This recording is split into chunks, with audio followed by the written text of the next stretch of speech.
The war is over. Millennium was shattered and Alucard gone. But this isn't the end. It can't be.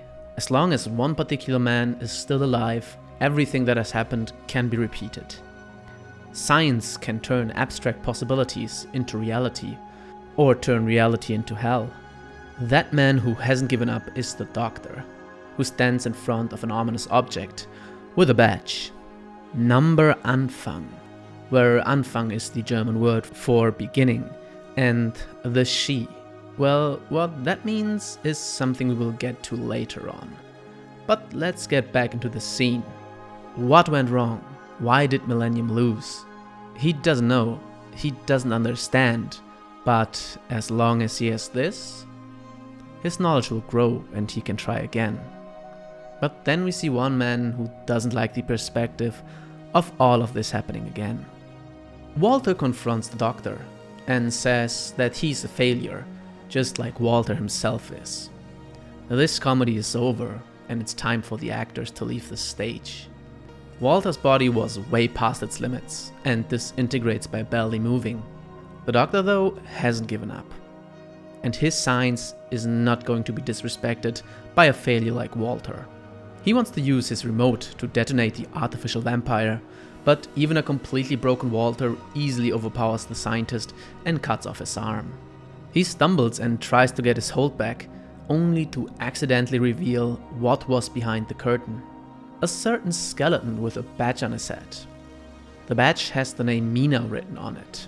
Walter directly realizes that the skeleton we see here is Mina Harker, and that she was used to create the artificial vampires. She was used as the basis for every artificial transformation.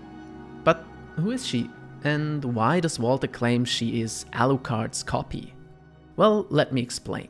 But to understand what I'm talking about, we have to realize that this isn't the first time we have seen Mina Harker. The first time we see her is a couple chapters before in Volume 10, where a group of men were shown. These men defeated Alucard, and one of them was protecting a young woman, Mina Harker. This scene we see here is a vision from Alucard, who saw his own brutal death. But who are these men? Well, their names are Quincy Morris, Lord Godalming or Arthur Holmwood, Abram Van Helsing, and Jonathan Harker. In theory there should also be Dr. Seward, but that's for another story.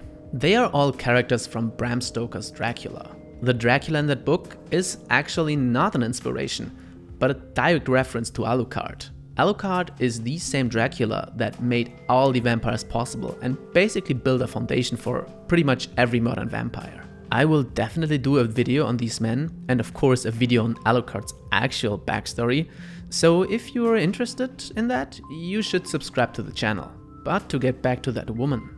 If you paid attention, you realize that one of these men, Jonathan Harker, shares her last name, and that's because he is her husband. But what made Mina Harker so special? Just for your information, there is no real 100% faithful adaptation of Bram Stoker's Dracula, so I'll be borrowing scenes from multiple movies to show what I'm talking about. But to understand the scenes, we have to explain the situation. Dracula was terrorizing London, and one of the people he was terrorizing was a woman called Lucy Westenra, the soon-to-be wife of Arthur Holmwood. He attacks her and sucks her blood multiple times.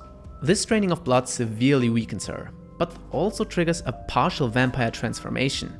Eventually she dies, but returns as a vampire a week later and starts attacking children. She eventually gets killed by Van Helsing by driving a stake through her heart, cutting off her head, and filling her mouth with garlic. This all was witnessed by her husband. Pretty traumatic in my opinion.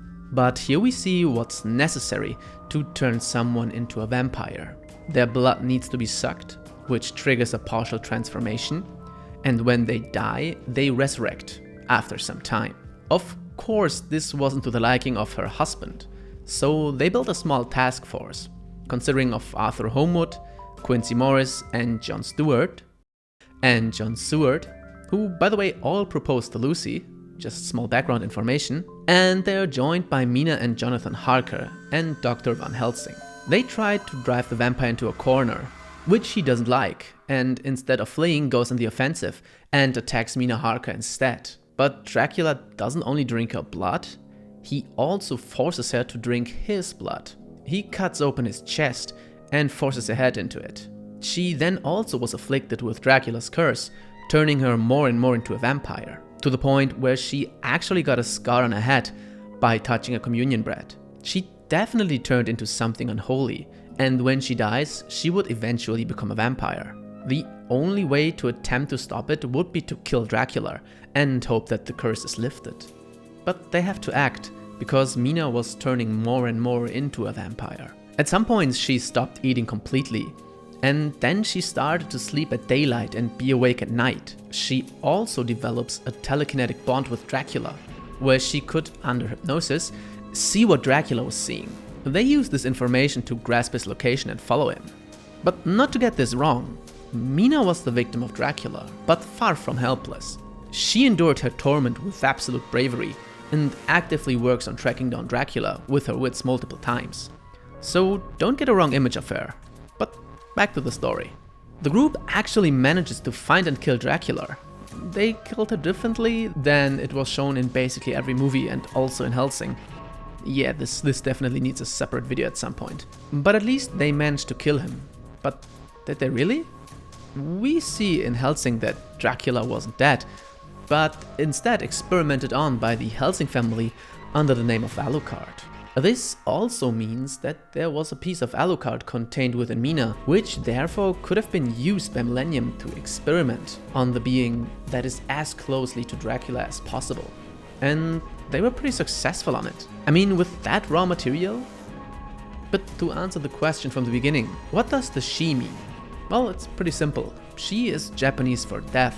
There are other theories, but I actually prefer this one. But I guess this explains who Mina Haka was and why she was so good as a template to create artificial vampires. I will go into the other characters in separate videos to not overload this one. I would highly recommend that if you are into Hellsing, that you read Bram Stoker's Dracula. It's a pretty good book and has aged quite gracefully. It is also referenced multiple times in Hellsing. I was quite shocked to realize where we saw references. And of course, if you like this book, you should display it with Manga Guardian. Code Sleepy15, 15% off your whole order, and you support the channel. But if you want to know more about Bram Stoker, Dracula and Hellsing, you should check out the channel and subscribe. I hope you liked the video and see you in the next one. Bye!